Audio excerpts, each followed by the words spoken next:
Here she is. It's even larger than the real one, standing on this ladder, looking down inside. This is the chamber and the chair inside, which we'll see is very important. And here's your geometry. Look at that. Did anybody notice that when you were watching the movie? Because it goes by pretty fast. That's that same geometry that's in the background radiation of the whole universe with the sphere in the center.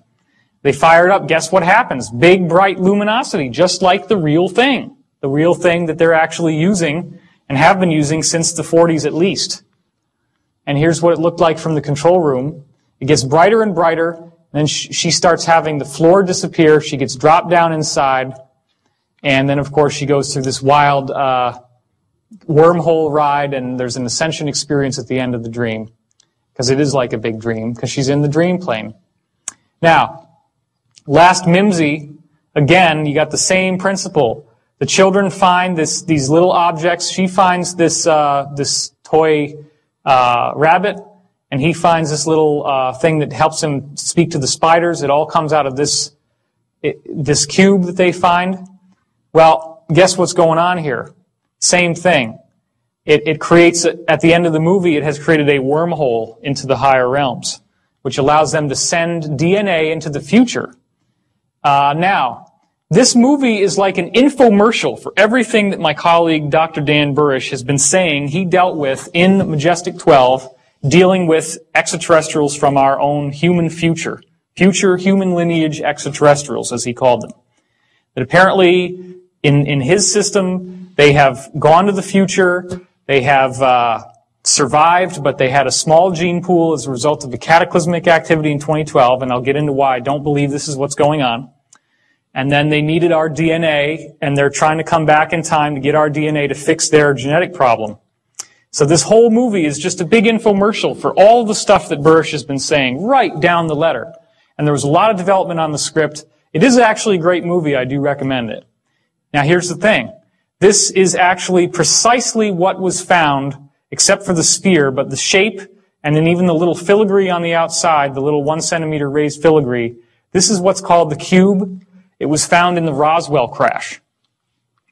And this is what it looks like when the tides open. Just, you ever see the movie Hellraiser? I don't know if you'd want to. But they have a little puzzle, a little box that they flip, and then it pops open, just like this. And what happens when it pops open? Where do you end up going? You go into this parallel reality that's like hell, right? So that's all based on real knowledge, because some of the spiritual planes you can go to are pretty nasty places. So when it opens up, you get these brilliant, vibrant colors inside and this grid pattern. It's called the yellow disc because the little yellow disc forms right here when it starts. And then you get a full color image. Unlike the other one where it's argon gas and it's all yellowy. You get a perfect color image on the real thing. And of course, there's a treaty that they have with the ETs that forbids them from giving you the writing that's on those panels. We can't do anything about that. Again, you're seeing the same redundant geometric metaphors here, the sphere with the geometry. So, all of this stuff, all of this usage of the looking glass technology has created some very, very interesting things. They have used this, for example, to cheat on presidential elections.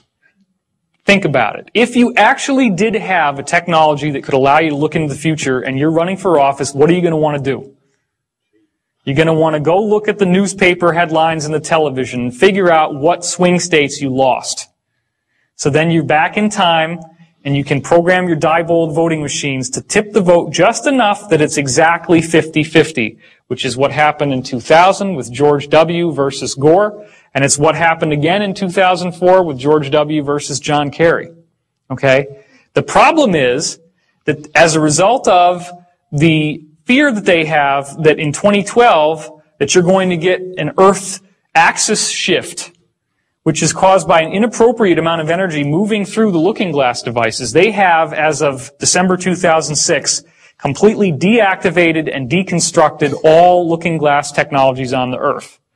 The Iraq War had, to a large degree, the mission of capturing a looking glass technology that was dug up in Sumer, which was originally in the possession of Gaddafi in Libya, which is why they attacked Libya.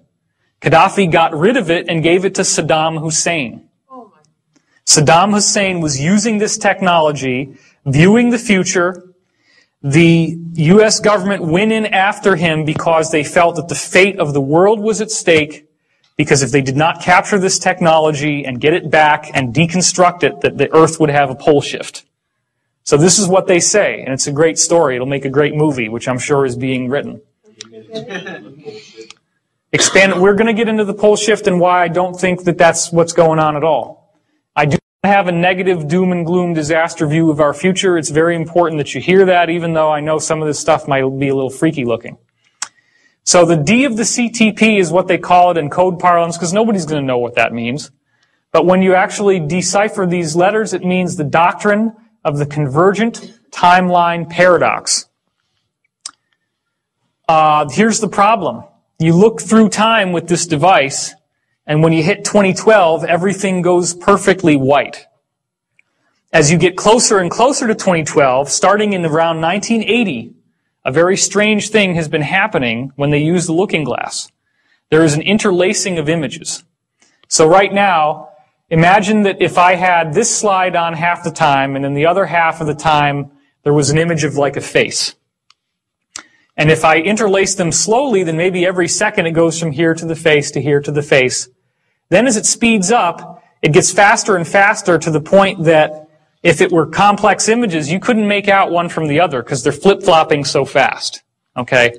That's called interlacing, and the frequency of the interlacing gets higher and higher as you go towards 2012. So anytime that they try to look at or they used to try to look because they're not using them anymore, 2009, 2010, 2011, 2012, bam. It's so interlaced that they have a whole server farm of computers just to deconstruct the two images and be able to see what they're looking at in the future.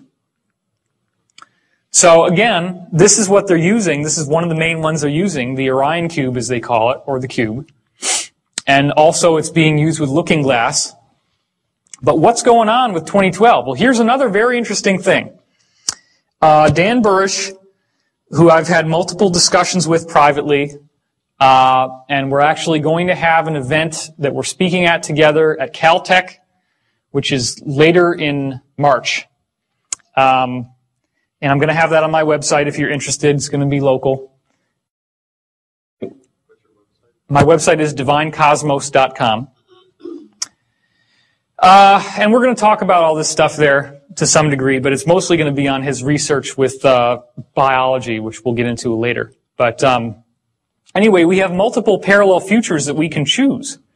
And what he found was there was a treaty that they were trying to do with the extraterrestrials that was codenamed Tau 9. And in the Tau 9 treaty, they had a line item in the treaty that was intended to share his biology technology with the ETs. And that technology was able to reproduce the original seed of all life on Earth, which the ETs wanted to use to be able to heal their own DNA because they believe that they're human lineage.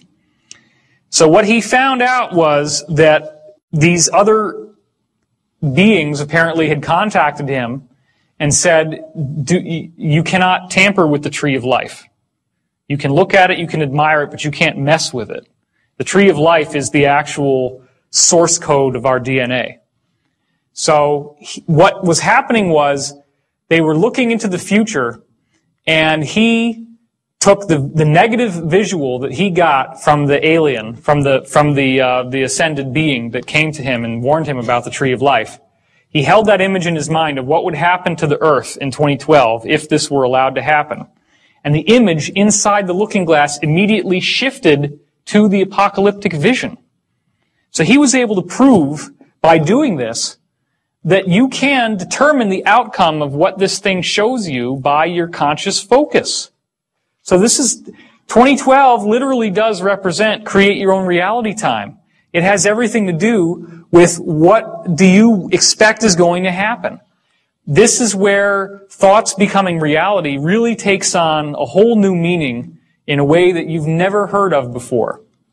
Now again, I also had a contact with a man named Daniel. You can hear about the story on the free 3.5-hour Project Camelot video that's on my website. You can go look it up. I met this guy in New York. I was stranded at the airport because of the snow. I ended up going to a Denny's. It was the only place that